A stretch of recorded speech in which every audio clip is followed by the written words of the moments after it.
좋은 아침입니다. 오늘은 11월 13일 목요일입니다. 즐겁고 감사한 하루 되시기 바랍니다. 오늘은 에스라서 9장 말씀을 묵상합니다. 신명기 7장을 보면 이방인과의 결혼을 금지하는 말씀이 있습니다.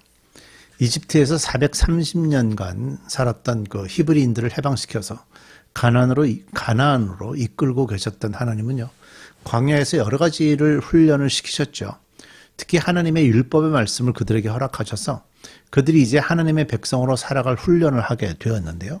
그 중에 하나가 이방인과의 결혼을 금하는 것이었습니다. 신명기에는 이방인과의 결혼을 금하는 말씀과 함께 금하는 이유도 말씀하셨는데 그것은 배교의 위험이다. 혼합된 종교가 될까봐 그것을 염려하는 것이다 라고 가르치셨습니다. 결혼은 가정과 가정이 하는 거라고 지금도 가르치지 않습니까? 대개 이제 결혼을 가정과 가정이 한다는 말은 서로 다른 가풍이 섞이는 문제가 있기 때문입니다. 그래서 기독교인들인 기독교 가정인 경우 종종 기독교인이 아닌 가정과 결혼하는 문제에 어려움이 생기고요. 때로는 또 제사를 열심히 하는 그런 가정에는 기독교 가정에서 자란 사람이 들어가서 그 집안의 일원이 되는 것이 쉽지가 않은 얘기들을 우리가 흔하게 듣게 됩니다. 자, 이렇게 되는 이유는 뭐죠? 다 문화가 다르기 때문입니다. 우리가 얼마 전까지 역대하 말씀을 묵상했었는데 북이스라엘의 아합의 딸이 남유다로 결혼해 오면서 남유다에는 우상을 섬기는 문화가 들어와서 나라에 큰 해를 입혔던 것을 저희는 말씀으로 보았지요. 그래서 하나님은 이런 문제점을 미리 인식하시고 이방인과의 결혼을 금하셨던 것입니다. 자, 오늘 말씀에는요, 에스라 선지자가 유대인 지도자들조차도 이방인들과 결혼하는 문제가 있다는 그런 얘기를 듣고는 옷을 찢으면서 하나님 앞으로 나아가는 장면을 보게 됩니다. 함께 이런 상황에서 에스라가 어떤 모습을 보여주는지 우리 말씀을 한번 들여다보도록 하겠습니다. 에스라 9장 1절입니다. 이러한 일들을 마친 다음, 이것이 이제 8장과 9장이 연결되는데요. 8장과 9장 사이에 9장에서 이러한 일들을 마친 다음이라고 하는 걸 보면 상당한 시간이 흐른 것으로 보입니다. 대략 학자들이 볼 때는요, 성전 보수 사역을 마친 이후로 추정을 하죠. 그러니까 상당한 기간이 흘렀습니다. 지도자들이 나에게 와서 말하였다. 이스라엘 백성은 제사장이나 레위 사람들마저도 이방 백성과 관계를 끊지 않고 가나안 사람과 헷 사람과 보릿 사람과 여붓 사람과 암몬 사람과 모압 사람과 이집트 사람과 아모리 사람이 하는 역겨운 일을 따라서 합니다. 그 현지인들이 하는 우상을 섬기는 일들을 이스라엘 백성들, 제사장이나 레위 사람들조차도 거기에 가서 그런 일들을 동참하고 있다는 거예요. 2절 이방 사람의 딸을 아내로 또는 며느리로 맞아 들였으므로 주변의 여러 족속의 피가 거룩한 핏줄에 섞여 갑니다. 지도자와 관리라는 자들이 오히려 이러한 일에 앞장을 섭니다. 이 앞장을 선다는 것에 대해 좀 이따 설명할 건데요. 이 말을 들은 나는 너무나도 기가 막혀 겉옷과 속옷을 찢고 머리카락과 수염을 뜯으면서 주저앉았다. 에스라 선지자는 그 이방인들과 결혼한다 하는 얘기를 유대의 지도자들까지도 하고 있다는 얘기를 듣고 충격을 받았던 것 같아요. 사실 포로에서 돌아온 이들은요, 150년 동안 이방 지역에 살던 사람이고 150년이면 할아버지의 신앙이 손주에게 내려가기도 어려운 벌써 5대 6대가 되는 거니까요. 굉장히 그 이방 사람들과 함께 섞여서 먹고 살기 위한 어떤 직업을 가지고 있었던 사람들이라고 좀 봐야 되는 거죠. 그들이 이제 유대인들이라는 핏줄이 있기 때문에 예루살렘으로 왔습니다. 그래서 성전 보수 공사도 하고 그러나 삶의 터전이 워낙에 그 이방 사람들과 섞여 살았던 그런 삶의 습관들이 있기 때문에 별로 이방인들과 결혼하는 것에 대한 불편함이 없었던 사람들이라고 보죠. 더군다나 지금 예루살렘 주변에 살던 사람들은 어떤 사람들인가 하면 그 나라가 망할 때 아시리아에서 강제로 이주된 사람들이에요. 아시리아는 바로 이어서 페르시아가 됐거든요. 지금 현재 그 포로로 풀려졌던 아닥사스다 왕이 페르시아의 왕이죠. 그런데 언어는 똑같이 아람어를 사용하고 있어요. 그러니까 유대인들이 히브리어를 사용하다가 이 포로 시대 때부터 아람어로 바뀌었어요. 히브리어는 그야말로 종교적인 언어가 됐고요. 그러다 보니까 언어도 불편함이 없죠. 그들과 같은 문화 속에서 살다가 왔죠. 150년이나. 그러니까 사실 섞이는 것이 하나도 불편함이 없었을 거예요. 그러니까 불편함이 아니라 오히려 훨씬 편했을 것이고요. 예루살렘에 이미 살고 있었던 그 사람들 벌써 한 150여 년째 살고 있는 거잖아요. 그들은 뭐 거기서 농사하든 무역하든 뭐 직업을 하든 뭐든지 간에 그들은 이미 자리를 다 잡고 있었던 사람들이에요. 그래서 지도자가 되면 될수록 어떤 생각이 먼저 났는가 하면 이들과 손을 잡지 않고서는 안락한 삶을 살 수가 없었던 겁니다. 그래서 현실적인 생존을 위해서 또 경제적인 안정을 위해서 예루살렘의 어떤 지도자의 위치에 있는 사람들이 오히려 혼인이 더 필요했을 것이다 라고 추정이 되죠.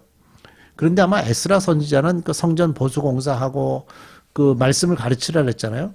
그러니까 유대 백성들에게 말씀을 가르치고 율법을 가르치면서 그런 일들에 집중하다 보니까 오히려 유대인들을 돌보는 일에는 잘 못했던 것 같습니다. 그래서 이 소식을 들으면서 이건 말도 안 되는 행위인데 하면서 굉장한 충격에 빠진 것으로 보입니다. 4절 보세요. 그러나 이스라엘의 하나님이 하시는 말씀을 두려워하는 사람들도 있었다. 그죠? 말씀을 두려워하는 자. 성경에 보통 경외한다 이런 표현입니다.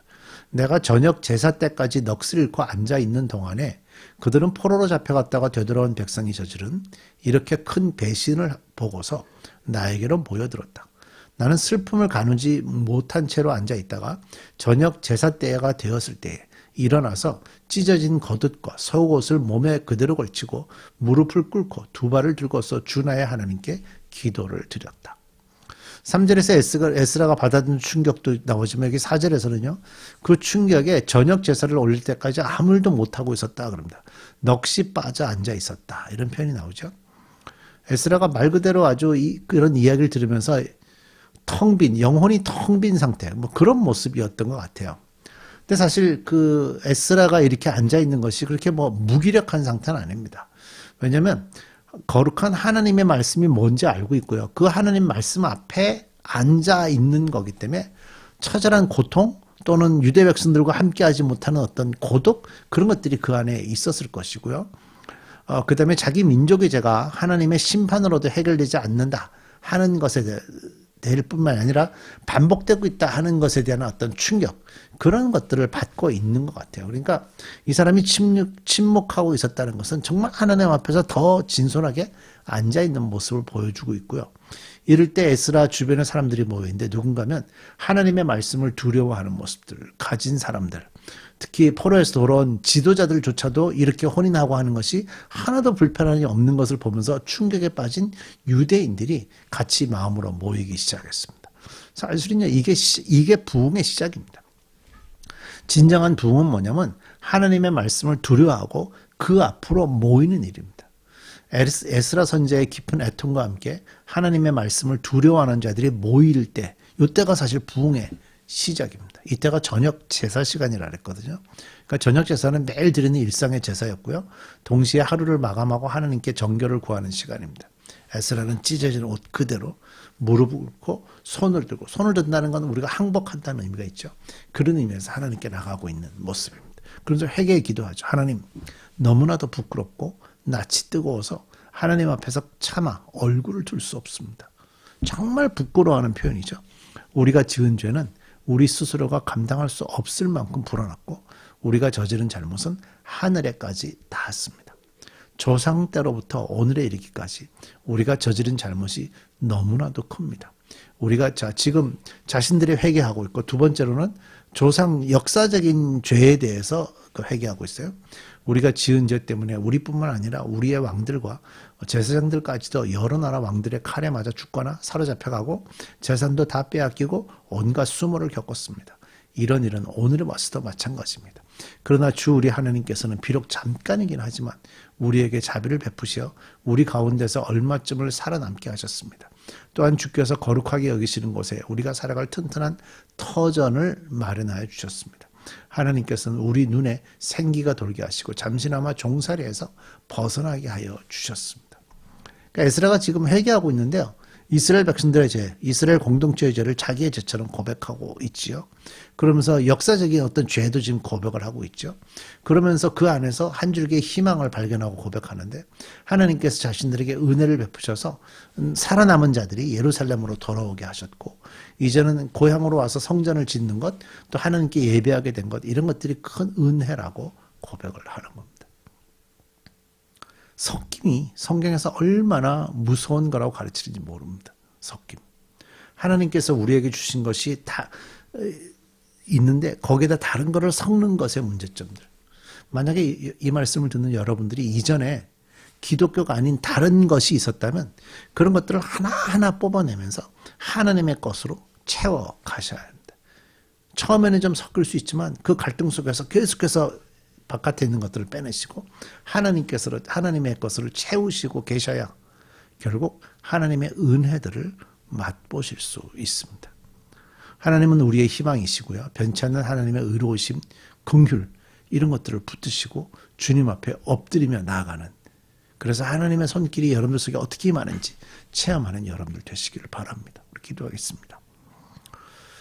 우리 속에 죄악된 것들, 우리 속에 하나님과 관계 없는 것들, 우리 속에 이전에 가졌던 습관들 하나하나 뽑아내는 일들이 어렵지만 우리가 과감하게 결정하고 선정해서 찾아서 걸러내게 하시고 하나님이 우리에게 주시는 그 말씀으로 채워갈 수 있는 믿음의 사람들 되게 해 주옵소서.